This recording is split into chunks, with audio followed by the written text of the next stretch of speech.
Welcome back, everyone, to the Soul Journeys Great Awakening podcast. I am your host, Jennifer Longmore. I am thrilled to introduce you to a very, very special human today. I don't know how else to refer to you. I feel like you're like an ascended master in a Oh, body still. So we have Fawn Cheng with us. Fawn is an end-of-life doula. She used to be a former hospice volunteer, and she's currently an end-of-life doula. She actually, one of her companies that she owns is called mydenouement.com, which is end-of-life planning for high net worth individuals to help them with their end-of-life story and so on, and help them with a variety of things. She's not really an estate planner, but she knows the ins and outs of the energetics, the emotions, the mindset, kind of the 3D stuff, the more etheric stuff that people deal with as they're going through a death process. And so she's been doing this. She studied Buddhist psychology and has practiced meditation for over 25 years. She was really guided from a place of service to do this as a life calling. It's definitely her calling to do this. And so I wanted to have Fawn on the show today because I don't think it would be any news to you that we have been going through a very layered death process, probably like in various ways, of course, before 2020, but definitely since 2020. We kind of have our pre-2020 selves and our post-2020 selves, including the way we do life, the way we do business, and so on. Not to mention that we would have already come into 2020 with conscious and unconscious grief from whatever capacity, and 2020 really not only compounded that grief, but really exponentialized it in a variety of ways. So we've been seeing, whether we know it or not, we've been seeing other people in their grief process. They've been maybe reacting to us through their grief process rather than expressing it because they don't know how. We've been having the same thing. We're all having our own existential angst and crises and processes and going through the 8 stages of grief. So it made sense to be, now that we're kind of through that typical 2-year-ish grieving process that we hear a lot about, and of course everyone's individual, it made sense to have Fawn on the show with us to support us in like what now. Like, it's clear that we're in a different era. It's clear that some of the we've lost potentially relationships. I know many people have lost relationships. Potentially you've lost someone because of the cocoa, directly or indirectly. Maybe you lost some dreams. Maybe you lost money, whatever it is that you may have lost. And you, of course, have likely gained things as well. But Fawn is here to help us put that into perspective, and to really be in the question of what now? What do I need to, how do I need to view things? What potentially needs to shift in me? How can I lean into this as an opportunity? And Fawn, I know you're going to do a much better job of explaining all of that verbal diarrhea that I just threw out. So welcome to the show. I'm excited that you're here. Oh, it's such a pleasure. Seriously, an honor.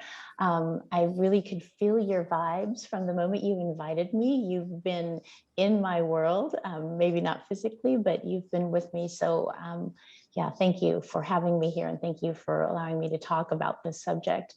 Gosh, well, you really hit the nail on the head with your description of what I do and what I offer. I like the way that you were talking about, this, whether we were conscious of it or not, the last 2 years have given us an opportunity to grieve, whether actively or passively, but because our world kind of shifted underneath us, not kind of, really did, it made us, it forced us to ask a lot of questions that we're not used to asking. Maybe those of us who are more philosophically inclined, or have a quiet, reflective, contemplative practice, maybe that's part of their practice already. That's not the norm for most of us, and it really shoved us into this place where we're asking ourselves, what do I believe in? What is real? Especially when we're crammed into situations where people that we love dearly have radically opposing views as we do, or as we might have. And it really forced us to challenge our assumptions about the way that we believe the world should work and the way that others believe that the world should work. I think it isn't about the virus at all. It really is about our ability to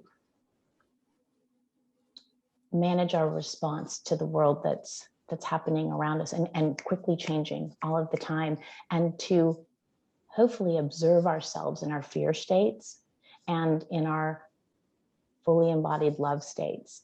And we were given so many, a plethora of opportunities every day to face those challenges. For me, I'll break that down into day-to-day boots on the ground kind of stuff. For me, that meant a lot of my relationships were challenged. At the time when COVID began, I was in a relationship with someone who had very different views than I had, not only about the you-know-what, but about the way that it was being handled, the way the media was portraying it. And it was a fire starter almost every single day that we interacted.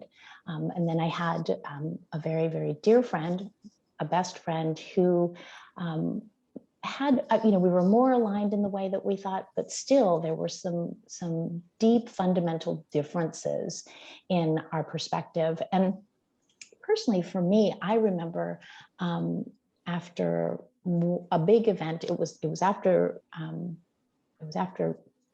the virus hit. There were here in the US, there were some racially charged issues that happened, and it caused a maelstrom of debate and division.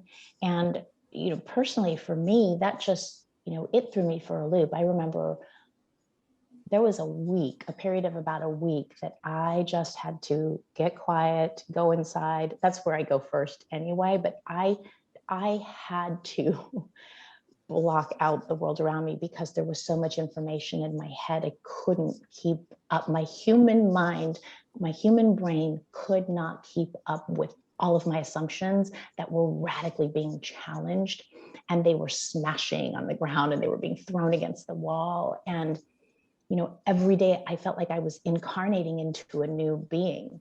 And, even with a pretty solid practice that I have had, because I've been, meditating, my spiritual practice is a big part of, how I navigate my way through the world. Even with that, I was, I could just feel all the layers of, my arrogance, my indignance, my horror, the part of me that was holier than thou and on my soapbox, and just how could you believe this kind of thing. And it took me a while to really work through that. And there was at one point I was like, this is a death. This is a death. This is a global death. We're all experiencing these changes because we've been moving at warp speed. Every generation is more advanced, and with technology having pushed us to where we are now from where we were 20 years ago, it was only natural that we were going to be evolving at this warp speed. And all this information is so available and everything is just happening so quickly. It's like collectively we've brought ourselves, our collective consciousness has brought us to this. And here we are, all of us together. And how are we going to handle it? And we're all handling it in millions and millions and millions of different ways. And it's been really interesting to see that shake out. And to find ourselves again and kind of get resituated and get, I want to use the word a more solid footing, but I don't believe there's anything solid anyway, but to get a sense of comfort with, where we are now. Mm-hmm. That was so beautiful and eloquent. I'm actually kind of speechless right now. And I'm also laughing a little bit. And for those of you that can see the video of this, you might be seeing me. I'm not smirking, I'm laughing because I'm like, were we twinning? Because I had some of those same, not just with the BLM stuff, but really a lot of things. I think one of my biggest I guess one of the biggest things I've had to grieve is the loss of the humanity that I thought I knew. I've been very bewildered in a lot of ways about how, and intellectually, you and I can both say, well, of course, people are buying into these certain things. They've been heavily programmed, and they've been drugged, and they've been, spell cast. And like, there's all these reasons why we can say, well, of course people are believing this, because look at all the conditions that created that. And but I say this kind of jokingly, and I know this might ruffle some feathers, and I also know a lot of people are thinking this, like, here we are taking a stand for humanity, but humanity isn't exactly making it all that easy to want to be in full service to them right now, when they're wishing certain people dead because they are being labeled as anti-vax, like whatever, right? All of the things that we're seeing, they're way too readily handing over and abdicating their power to their abuser, and really suffering from Stockholm syndrome and gaslighting us with their own cognitive dissonance. And so it's not always been easy to serve humanity over the last 2 years, at least for me. And so when you're talking about your soapbox and indignation and stuff, I'm like, we must have like been going through a parallel process. But what a gift. And the guides have shared with me, and I know you get this as well, like, to be having this spiritual mastery that we're having now, we wouldn't be able to have this depth and speed of spiritual mastery if we weren't already, this almost feels like the pinnacle. Like, if we were to become ascended masters, I don't mean you and I personally, but any of us that are really awake to the agenda and what's happening, and really aware of why we've been called here right now, it kind of feels like we're on an ascended master journey, just in a human body, right? Because we couldn't, we needed to be this inconvenienced to have this level of growth, right? If we got to sign up for these master lessons as electives, and I'll take that course in 5 years, and like, we just never would have gotten to it, right? This has been forced. And so yeah. Yeah, the way that I look at it is, I was gifted with this human experience, and I don't get to do this human experience without this ego. And this ego that comes, if to use Western language about it, but this ego comes with all this information about surviving, and about staying powerful, and those instinctive animalistic, the drive to succeed, and the drive to retain power, and then because of the need to survive, is still instinctive in this human experience. And the way that I look at it is, it's I'm going to talk in dualistic terms right now, but I come as this human, and my soul forgets that I am spirit, and I am all of this. I'm not this human experience, but the body wants me to remain safe and protective, and keep out the bad, and even hoard the good for myself. And those instincts were popping up so much for me, especially in those first probably 5-6 months. And let me think of where I was going with this. But I think one of the beautiful things about this, and one of the things that really kept me going through it, was to remain humble, and to have the humility to stay curious, and to stay open-minded, because I think collectively, that's on a global level, that was what we were being called to do. We were being called to listen, and called to bear down on our empathic and compassionate nature, so that we wouldn't be triggered by opposing forces, and to be able to somehow move through our relationships, and move through everything that we were doing in the world that we still wanted to do. What we do this alone, but we do it alone together, and we need to function together for it to work. And we need to function as harmoniously as possible with people that have radically different views. And for me, there were a lot of moments of humility where I had some assumptions that I would have, stood very hard against. And as time went on, I had to soften my position, not because someone forced me to, but because I was staying open-minded and aware at the same time, that a lot of things were happening that, let me just give a very simple example of the media. I realized how naive I'd been, prior to all of this, and how willing to take other people's word on something, or their advice, or their perspective, or even to shun other opinions out. And COVID made me more malleable, and it made me tougher at the same time. It's been an interesting experience.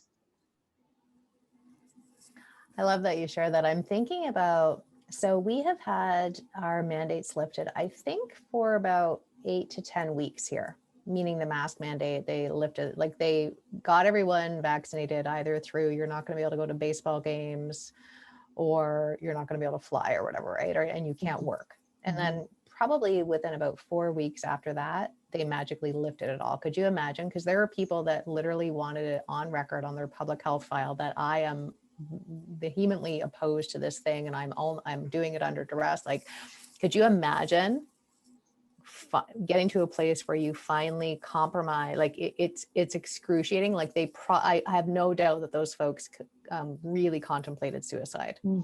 Yeah, I have no doubt about that, just because I've talked to so many people. To then have these bastards 4 weeks later lift those mandates, right?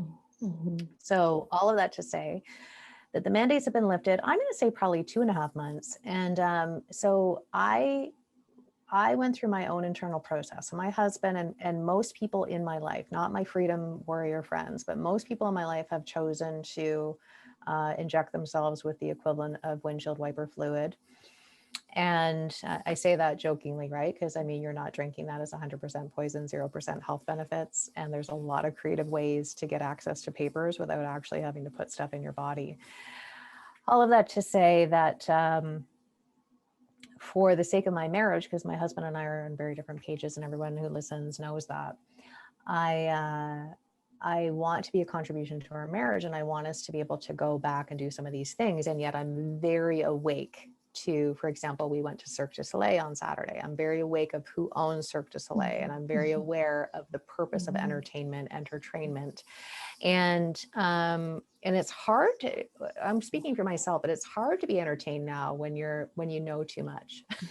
Because I can't watch, I rarely watch Netflix. Occasionally I'll kind of out of the side of my eye if my husband's watching it, but I know who these people are, and I know why they're there and why they're doing what they're doing. So I can't even fully enjoy a program anymore, because, well, that's what it is, a program, right? And I'm a little bit too awake, and I don't mean that in an ego way, just more like, in some ways I kind of would like a little bit of my naivete back. Anyways, I went to this Cirque du Soleil thing, and we left at intermission because it wasn't all that entertaining. And my husband was okay to leave. And I honestly just wanted to be out of the city again, be back at home with my dog, and like be in my garden and whatever, right? We did the thing, and it was a contribution to our marriage, right? We're kind of getting our pre-2020 life-ish back. A few weeks prior to that, we went to a river dance kind of thing, and the same thing. I just couldn't receive it the same way I probably would have 2 years prior. On top of the fact that despite the mandates being lifted, back to one of your earlier points, easily 50% of the audience both times were masked.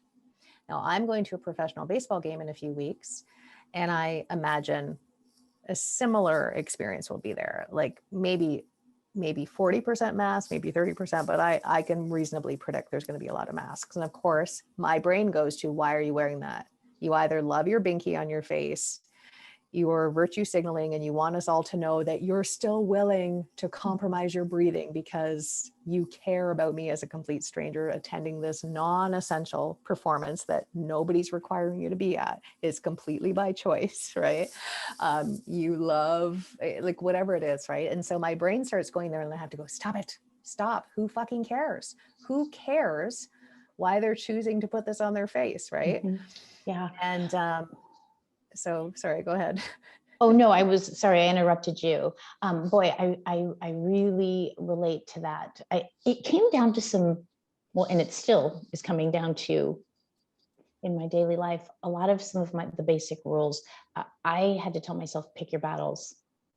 Pick your battles. I want to exist, coexist, and subsist with these people around me. Whether or not I liked the way that they thought, the way they viewed the world, their arguments, really became secondary to me. So one, pick my battles. Two, and I do this in my relationship now with my partner. We disagree on a lot. We agree on a lot of political, we agree on COVID, we agree, but we disagree in other areas of our relationship. And there are so many times that I just want to prove him wrong. And I get, so caught up in that. And then I remember my job in this world, and my job as his partner, and my job as the gift that I was granted to do this was to move with it and to find a way to love moving with it. And that is my challenge. It's not his. Whether he's right or wrong is none of my business. It's my business to remember I'm going to move with this as lovingly as I possibly can. And therefore, I'm just going to let some battles just go. And for me, I had to reinvest that time into other things, which was not easy because there is that little, I'm half Latina and I've got a temper. And there is that, that karmic Hispanic in me just, has this big temper that, wants to take action. But it's giving me an opportunity to work with all of these elements of who I am. Yeah. I love that you shared that. It's interesting because I started really getting that awareness in 2020, but I definitely feel like I'm markedly better at it. I, of course, will still need to grow. But my husband, when he was really wanting me to get the Freemason juice, and I was like, yeah, that is like, I don't know how else to let you know, because I've let you know in calm conversations and not so calm conversations, in writing, in song. Like I've literally, I hired a singing telegram for you. I'm joking, right? But like I've literally tried to let you know in every possible way. That is never, ever going to go in my body. You do you. And for any of you that are listening, if you've chosen to get it, like, honestly, you do you. And I really have to honor the universal law of free will. That being said, and I was worse than him, right? I was like trying all the things. Well, fine, if you're going to get it, you can't sleep in our bed for 30 days because you're going to be shedding all over. And I was trying all the things, right? Because I was mad and I didn't know how else to get him on board with my position. Because in my mind, it is a life and death, decision, right? And then I have to remember, okay, if we're all divine beings and we all came in here on a spiritual level, knowing what we signed up for, whether or not we're quote unquote awake, whether or not we're quote unquote asleep, we're all coded to be at the level of consciousness that serves our spiritual growth. And so if he needs to be, in my mind, asleep to accumulate the lessons for his soul's evolution that make no sense to me, nor are they under any obligation to make sense to me, I can say this all intellectually now, then his soul has chosen this. Because if he hasn't chosen it, something will drop in his lap to convince him otherwise. And I'm not going to spend my precious energy convincing. I'm here to love him, similar to what you shared. When he so this was leading up to, and I had to eventually just let it go. I've done everything. Now I'm handing it over to the guides, right? If it's, I've done what I felt on a human level I needed to do. Anyways, So his pattern is to kind of do things and then let me know after if he knows it's going to be a thing. He's got an I'll apologize after sort of vibe. Not that he owed me an apology, but what he did do is he came home and I could tell right away before he even told me his whole pallor was different. He looked like a 75-year-old man. Just so much of his aura had shifted. And I knew what had happened. And as he was as I had the awareness and as he was just about to say, I went and got my first shot, the guides came to me and said, he's palliative now, just love him. This wasn't me picking this up. And I was like, so here I was thinking I was going to just be spitting nails, right? Like, you bastard. I just had an immense amount of love come over me. But I still was like, okay, between the first jab and the second jab, maybe something's going to wake him up. Something's going to snap him out of it. It happened to a lot of people. Oh no.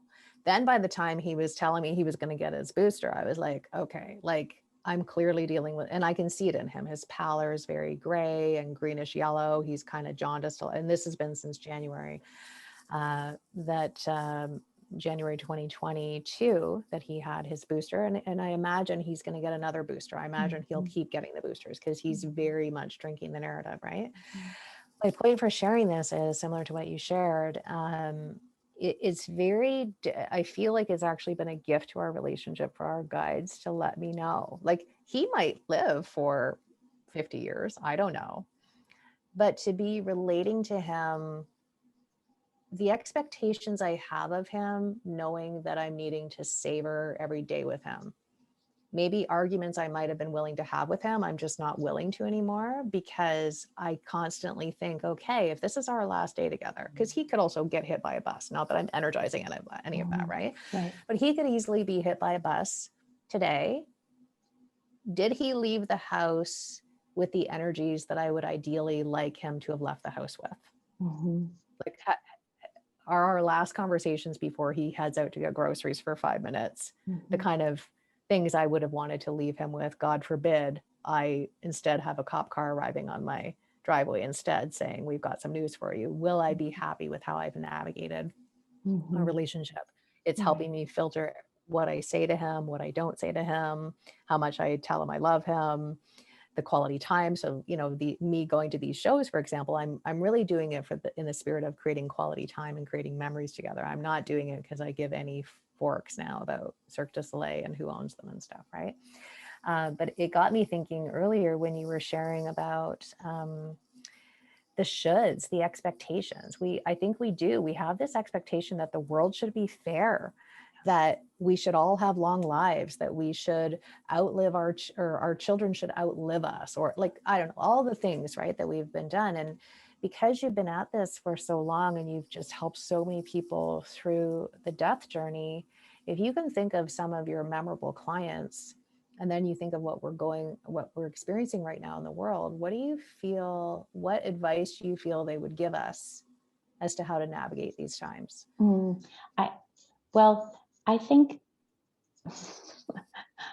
they would all say, they would sum it up in, life is short, let it go. And all of your relationships are short. And I kind of think that's what you arrived at with your husband. What a blessing that you have guides that could come in and give you kind of an about face. For others of us, it's more of a wrestling match, right? It's not an aha kind of, oh, I see. It's life is short. And do I want, if anything were to happen to him, how would I want to have conducted myself? And how do I want to enjoy this relationship and who he is and what he brings to the world? How do I want, because it sounds like you were doing this very quickly in your head, I don't want those interactions to be like that. They don't need to be. For me, it's worked a little bit differently. I can get very self-righteous, and that indignance can come up if someone, with things that I think are very true. Morally, you should not cheat on your spouse, right? And I will get on my soapbox and I will, condemn if someone for cheating. And yet cheating happens all the time, right?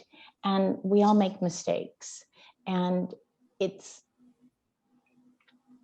not to make anyone right or wrong for cheating on a spouse. It's not about them. It's really about me staying locked into the position that feels like it needs to expend its energy dictating how the world should go. And that's where I get stuck, because it leaves me inflexible. It leaves me calcified.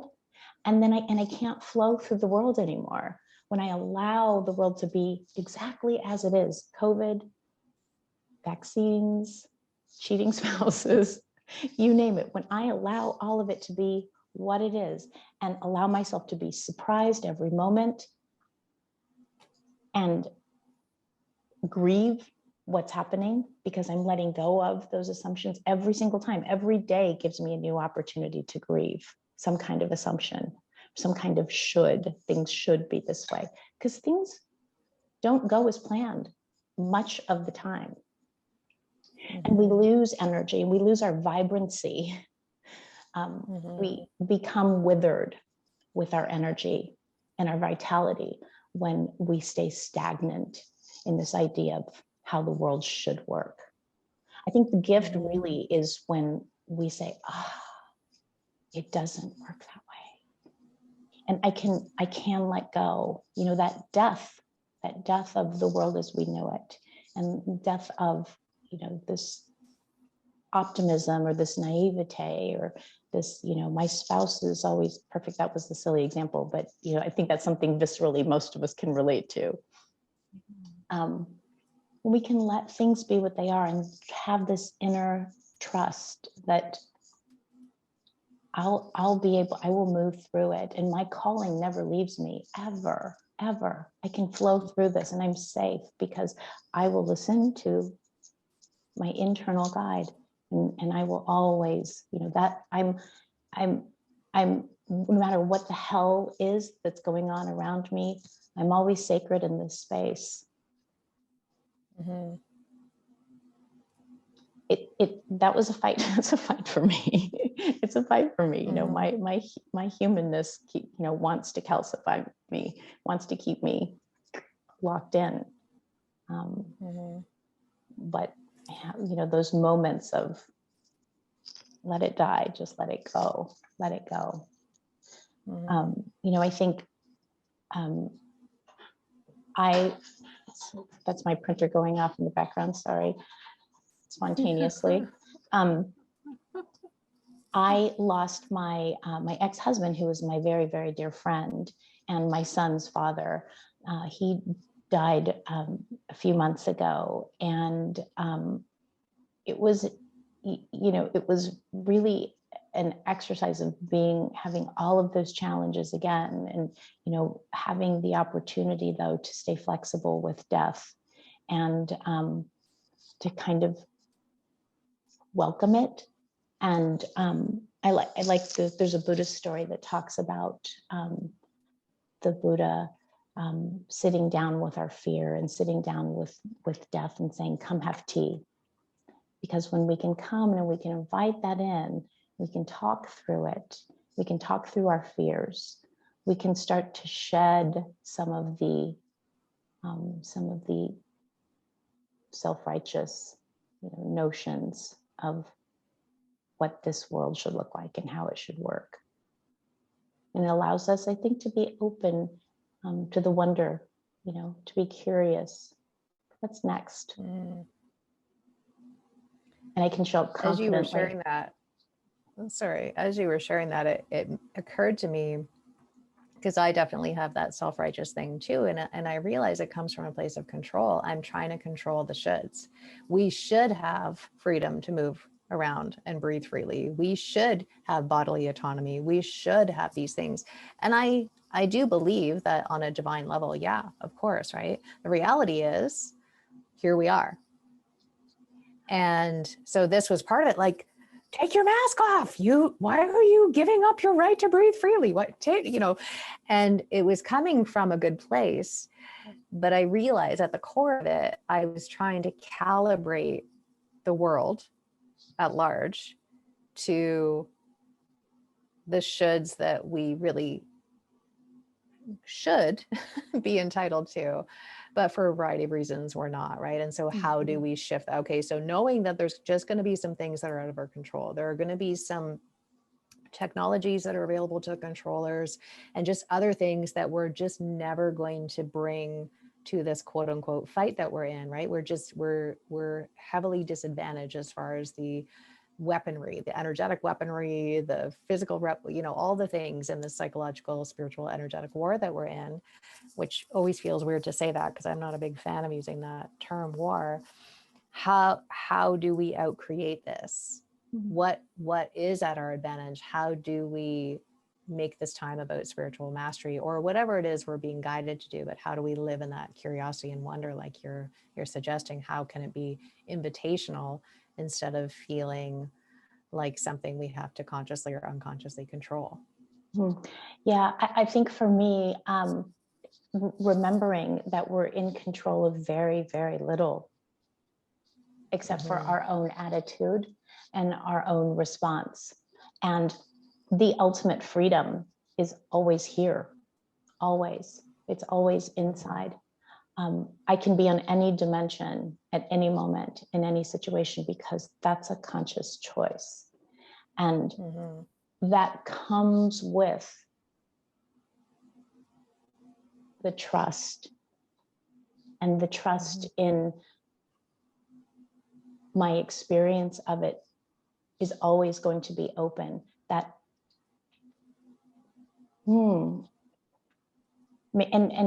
correct me if I'm wrong, but it's the Akashic. From a Buddhist standpoint, the Akasha is this open space that holds everything. Everything already is, and it is not. It's both and at the same time. And that, for me, that is the bearing of my trust, that I'm okay. I'm okay. I can just continue to show up and trust with that confidence.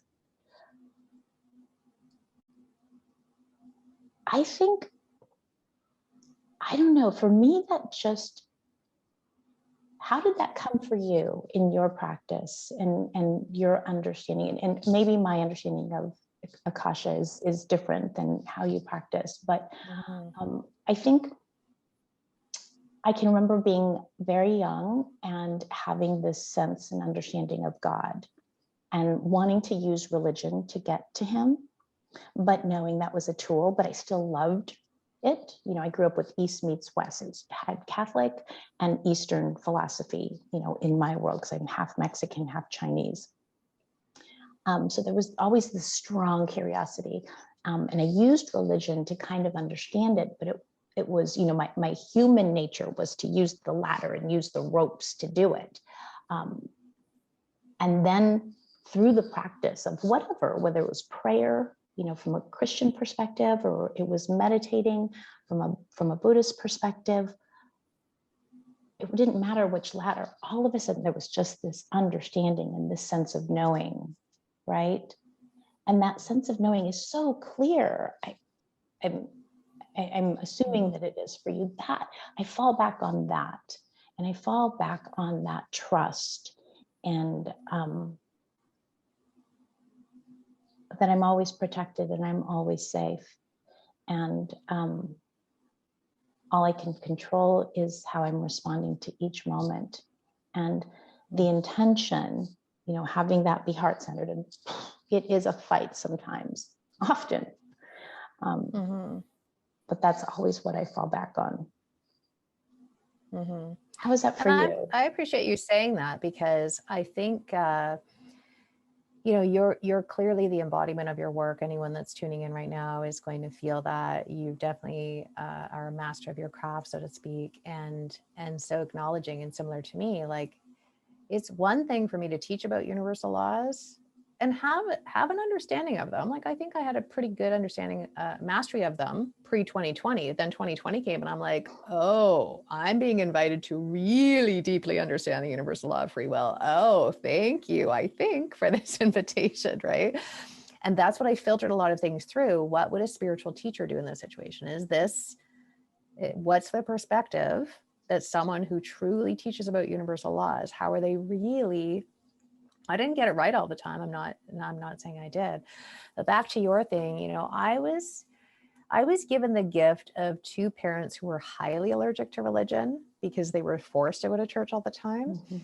to not have someone tell me what to think about spirit, so to speak, and all the Mhm. things, and then have to unlearn it and create Mhm. my own thing. Mhm.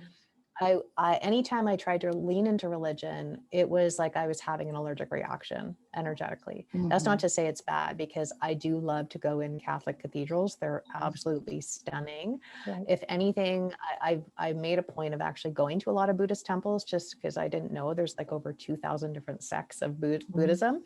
So I went and tried a lot of different I went to a lot of different Buddhist temples, and it didn't identify there, but I would say of what I believe, that was most closely related to what I believe. But I definitely appreciate all religion, in the sense that on an ideology level, I know it's really about community and helping us connect more deeply, and all the things, right? It's just, as we know, it's also a tool of control and various things. That being said, at a very young age, I was channeling, and I would have a lot of adults come and receive guidance from me at like age 3 and 4, because they knew that I was accessing something that was pure. And so just like you, I can't really say what my process is. I mean, I can go into the Akashic records and so on, but it's really just a deeper, there's a texture, I would say, to the energy when you're connecting in with pure, neutral source energy that's coming from a pure place of benevolence. And so that's part of why I was so angry at the beginning of all of this, because I could see people's innocence being taken advantage of. I could tell right away the texture of the energy. I was like, you do not care about humanity. You do not care if people die from this thing. Don't give me this crap that, and additionally, I knew we had been here before. This wasn't a new dance that we had with the controllers. It was just taking different form, all the things, right? And so with the Akasha, though, what it has done is it has allowed me to really quickly sift through the inordinate volume of information, misinformation, disinformation, two truths and a lie, inversions. Maybe I'm hearing truth, but the messenger is a piece of what, because they're a Freemason or whatever, right? So I'm able very quickly. It's all subtle energy at this point, and I know you get what I'm talking about. Right? It's one thing to be able to tell if someone lying to me or not.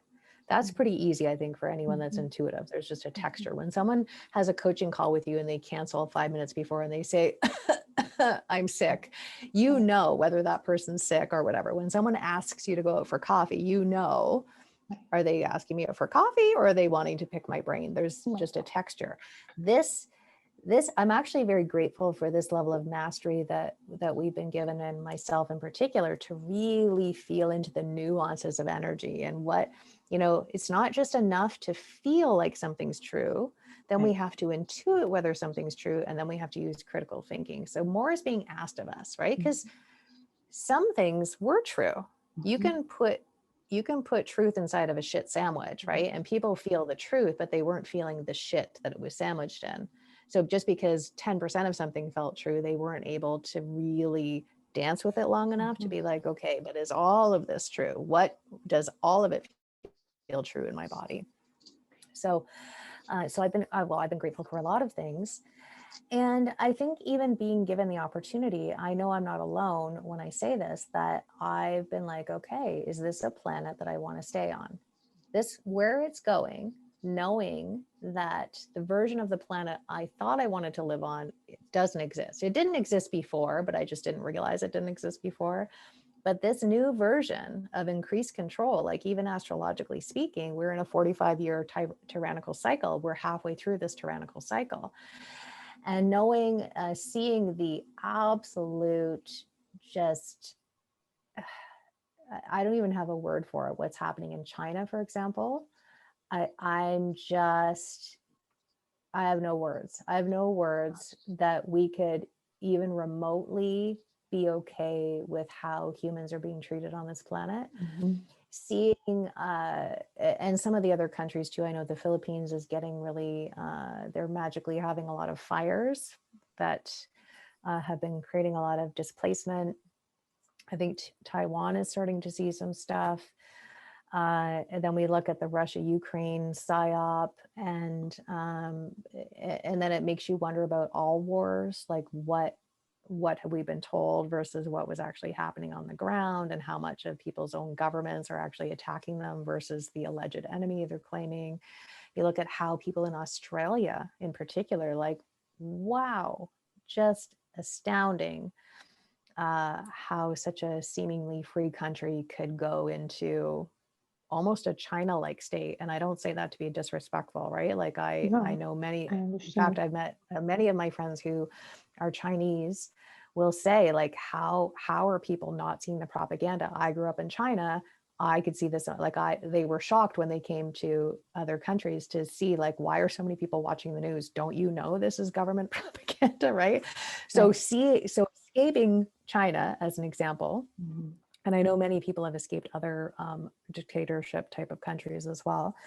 And they come to a country that's seemingly more free because they want more freedom, only to re-experience what they ran away from. And then to be telling people constantly, you're being indoctrinated, you are a victim of propaganda, and having people gaslight you and telling you you don't know what you're talking about. It's like, no, I lived in this until we had to sneak out in a shipping container at 8 years old to come to America.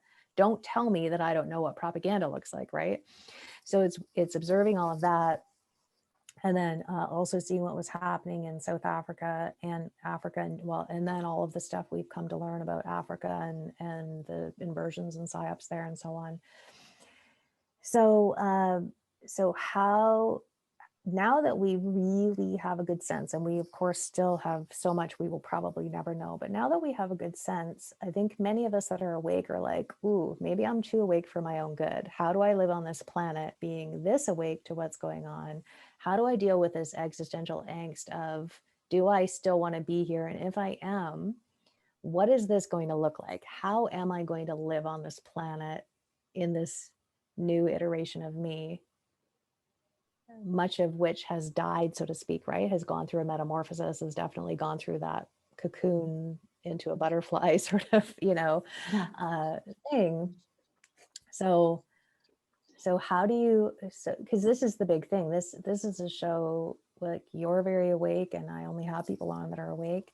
Everyone that's listening is awake. So we're all coming at it from, like, we're all entering this conversation kind of in a similar place, right?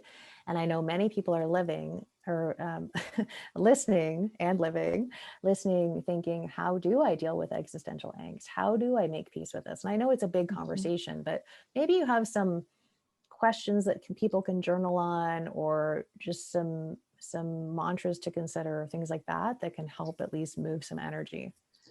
I really love this question because it goes back to the ultimate leveler, and that is death.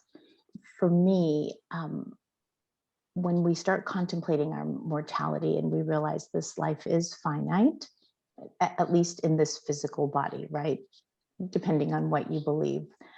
This isn't our only rodeo from my perspective, but this is my only rodeo is Fawn in this body wearing this green, but this Asian Mexican version of Fawn.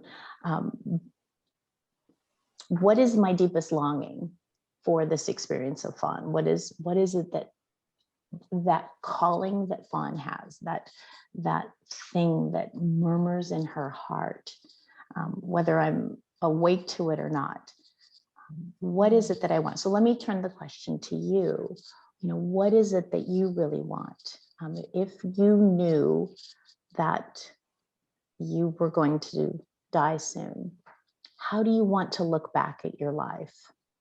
What would it be? What is the story of you that would just feel so right and so full of love for you? and so full of, that was a good life, Jennifer. You did it.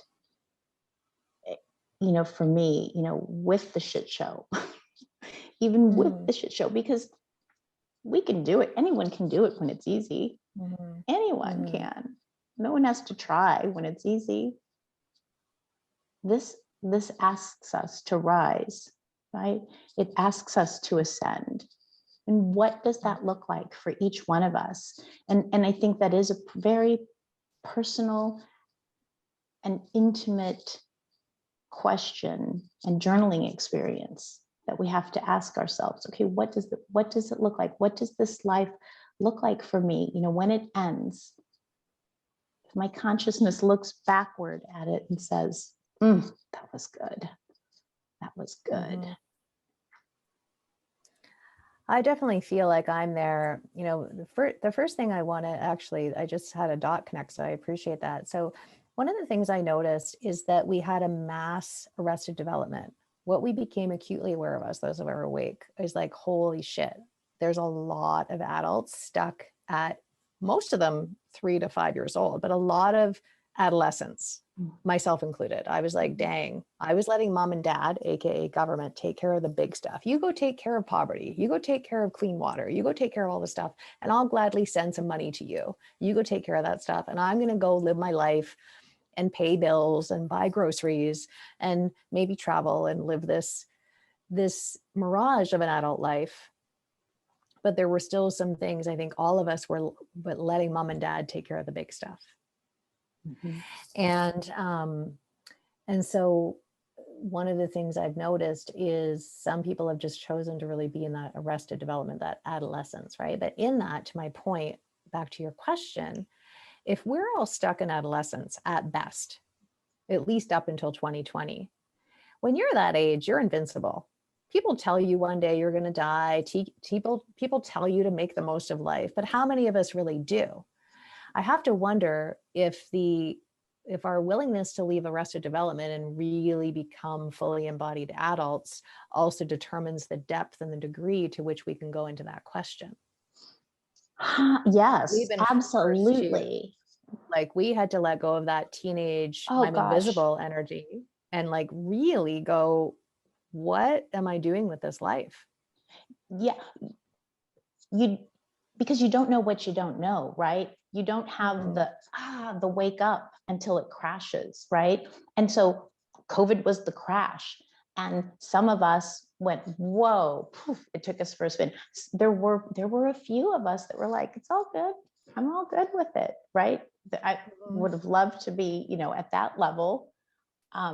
Wasn't, you know, there are parts of me that are still sophomoric.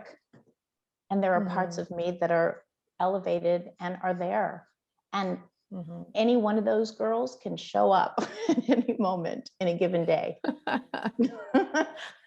Totally. My 2-year-old, my 13-year-old, the sage. I hear you. I think there's probably a small percentage of people when they said, because a lot of people said, I'm good. It's like, you're not good. I can sense the energy, right? I get that you're putting on a public image, but let's be honest, right? And it's okay. But for me, I think I was definitely taking in a lot of life before 2020. But one of the things, to answer your question and for everyone listening, because I don't want people to think it's just like me, you know, that I'm separate from this. I kind of came to a place when I realized I'd come to a place of acceptance. And my acceptance is I'm in, like, no matter how much I tried to avoid the grieving process, I just don't think you can leave it, right? And I genuinely believe I'm probably 90%, maybe more there of acceptance. Like, I'm not happy with it. I'm grateful, don't get me wrong, for the growth. And I'm grateful for all the things, right, that it's brought in, the people it's brought into my life, the awarenesses, the mastery, and so on. And yet there's still a part of me that kind of wishes, you know, we could still have the lives that we had to a certain degree, of course, right? Not all the caca, but the image or the shoulds or the expectations. But now that I'm in acceptance, I'm like, okay, so this is kind of the void almost, right? Like, this is a new world that we're living in. Like, I'm really getting that now. No amount of me trying to control it, avoid it, pretend it isn't happening, trying to help other people through it, all the different ways that I navigated it. There's no way around it but through. So here I am, essentially in a new home, right? I'm in a new country, metaphorically, a new home. I don't really know anyone. I know a few people. I'm making a point to get to know the neighbors, but it's a new culture, right? Like new language. And it can be an adventure, but it's still kind of like, this is new, but I'm at least accepting of this is where I'm at now. This is some new version of me has to now show up and do this. But what I did do for myself, probably about 2 or 3 months ago, I thought, because even 2 years ago, I thought, okay, now I have at least a semblance of what it must be like for someone to be told they're terminal. We now really are faced with our mortality, right? And that we may be leaving this planet in a way that our ego hadn't planned on, which of course is hilarious because we really don't know how that's going to end. But I remember thinking, oh, now I have a different level of empathy for people that are told they have cancer and there's literally nothing they can do. And now it's just your palliative and make the most of your life, right?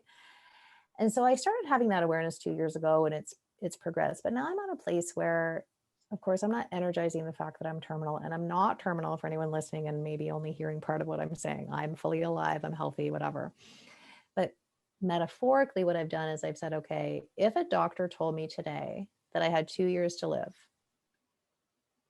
I'm terminal, nothing they can do for me, I have 2 years to live, and I'm going to have a good quality of life for 2 years. How am I going to live? Do I need to really worry about posting on social media? What is my motivation now for generating income? Like, and weirdly, right, because I've dedicated my whole life to service, and I'm still serving, of course, my relationship with service has changed. And now my service is going to come from a place of, I'm going to go experience the bejeebers out of life. Those things that truly light me up. Like, I want to hold a sloth. I want to I have goosebumps. Finally get going on my animal sanctuary. Most things are going to be evolving around animals, right? I want to be immersed in a wolf pack. Ideally, I would like to be a significant part of a wolf sanctuary, right? And be able to hang out with the pack and literally be a part of the pack and hang out with them all day. I'd happily hang out with wolves and or lions and or sloths and or lemurs and elephants and a variety of other animals all day long. That would bring me an immense amount of joy. How is that a contribution to people? Because that's the vibration I'm being, right? I am interested in doing a cacao ceremony. If I get to the end of my life and I don't do one, I'm okay with that. A lot of it really has to do with animals. A few of it has to do with, like, I always wanted to be on one of those glass huts on the water where all the tropical fish swim underneath that floor, like you're on a hut, you know what I'm saying? But the floor is glass and you see all these rainbow colored things. And that would bring me immense joy. But and of course my own spiritual mastery, but I'm actually going to be dedicating, I'm going to be making my lived experience more of a priority than what it had been before as the contribution. That if this is true, let's even say I had 3 months left, I wouldn't be doing nearly half of what I do in my business, not because I don't care, but because I need to bring more of me into the equation of the life that I'm living. And I think on a meta level, that was beautiful, by the way, thank you. That gave me goosebumps over and over. I think on a meta level, for me, that's what COVID was teaching us, is death is imminent. Not only death of our physical bodies, but death of life as we know it, death of relationships, death of jobs, death of our relationship to career, death of relationship to organization, institution, because for most of us, those ideas and those concepts and our relationship to those things were shattered, right? And COVID equated to death and the grieving process of it. And for me, the subtle lesson was death is very much alive in us all the time. And the gift that I take away from it is, remember my mortality. Remember that death is imminent, and I am terminal, so to speak. You know, I don't have cancer, I'm healthy, but this life will end. And if I want to look back And, death is part of my contemplative practice that I do. So I ask myself these questions. I think my life is going to end. My son's life is going to end. I adore him. I adore my son. He might die before I do. What does that mean for me right now? And, it's tricky because we can't throw caution to the wind, and you can't run out and run with a pack of wolves today.